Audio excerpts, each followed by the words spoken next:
شپونکی او خيار علم لرونکي سړي. د عیسی د پیدا کېدو نه یو څو ګنټې وروستو بیت لحم ډیر خاموش و. د دې اوده ښار د خلکو په فکر کې دا نو چې نن شپه دومره لویه او عظیمه واقعه شوې ده. خو د ښار نه بهر په غرونو کې یو څو شپونکي د خپلې رمو د حفاظت دپاره ناستو چې ناڅاپي د رب فرښته د هغوی په وړاندې ودرېده او د رب نور د هغوی نه چار چاپېره خور شو او هغوی یرې واغستل. خو فرښتې هغوی ته وویل چې یریږئ ما تاسو ته یو د خوشحالۍ زیری راوړی دی. خلاصونکي مسیح په بیت لحم کې په غوجل کې پیدا شو او تاسو به هغه په اوړنې کې انغښتی په اخور کې پروت ومومئ. بیا ناڅاپه د هغې فرښتې سره د نورو آسماني فرښتو ډله را څرګنده شوه او د رب دا ثنا یې وویله چې د خدای پاک هم دې وي پاس په اسمان کې او په ځمکه دې د هغه خلکو دپاره سلامتي وي په چا چې هغه مهربان دی. د دې نه پس هغه فرښتې ناڅاپه هلته نه داسې غیبې شوې لکه چې څنګه راښکاره شوې وې. شپونکي په تادۍ سره د غرونو نه بیت لحم ته لاړل. هلته هغې عیسی هم په هغه حالت کې ولیده څنګه چې هغې ته فرښتې ویلي وو. هغوی یوسف او بیبي مریم ته د هغه ټولو فرښتو په باره کې وویل. بیا شپونکي د هغه ځای نه خپلو رمو ته واپس لاړل. هغوی هغه عجیبه خبر هغه ټولو خلکو ته وویل څوک چې هغوی سره ملاوېدل او هغې د خدای پاک ثنا وویله. په زرګونو میلونو لرې یو څو هوښیارو او علم لرونکو سړو یو شپه یو پړکېدونکي ستوري ولیده.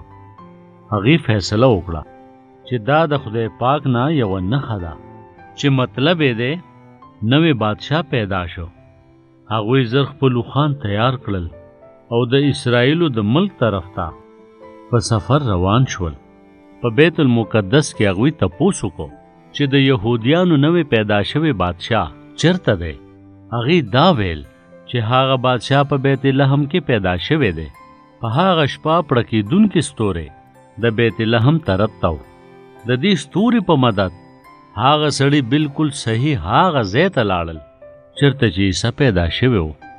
د عیسی په کتلو هغه هوښیار او علم لرونکي سړي ډېر خوشحاله شول او هغوی هغه ماشوم بادشاه ته په سجده شول او بیا هغوی خپلې همیانۍ وسپړدې او هغه ته یې تحفې ورکړې چې پکې سره زر، لوبان او مر وو. د خپل وفادار خادمانو یعنی یوسف او بیبي مریم دپاره دا د خدای پاک ورکړې طریقه وه. ګرانو ماشومانو تاسو خدا کیسه واورېده خو زه به اوس د دې کیسې په باره کې ستاسو نه یو څو تپوسونه کوم. څنګه م خوښه ده او تاسو به د هغې صحیح جوابونه راکوئ. ګرانو ماشومانو ستاسو نه زما ډومبې تپوس دا دی شپونکو په شپه کې بهر څه کول؟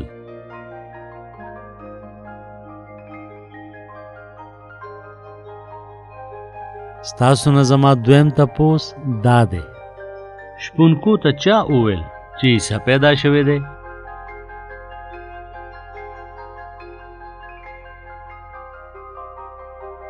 او اوس زه ستاسو نه اخري تپوس کوم د ماشوم عیسی په کتلو کې د هغه هوښیار سړو رهنمایي څه شی وکړه؟